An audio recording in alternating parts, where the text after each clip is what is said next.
82-year-old Mr. Gu has continued practicing driving even though he has passed the road test. He has now passed 3 of 4 tests in order to get his license, with the last one being a knowledge test. Gu says he is grateful to his instructor for the past 11 months. Mr. Gu spent at least 3 months to learn reverse parking. He came here every day no matter how bad the weather was. I hesitated about teaching him at first, but later I found him very determined. Gu says many training centers were not willing to accept him as a student because of his age. It took him 3 weeks to eventually find one. Some centers said I'm too old and don't even know that people over 70 can learn driving. Some refused to accept me considering my age. Things have changed now as more training centers are willing to accept seniors if they pass the health check.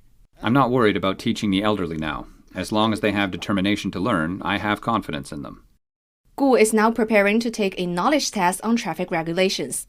If he passes, he will get a driver's license next month. I want to take my dogs out for a drive.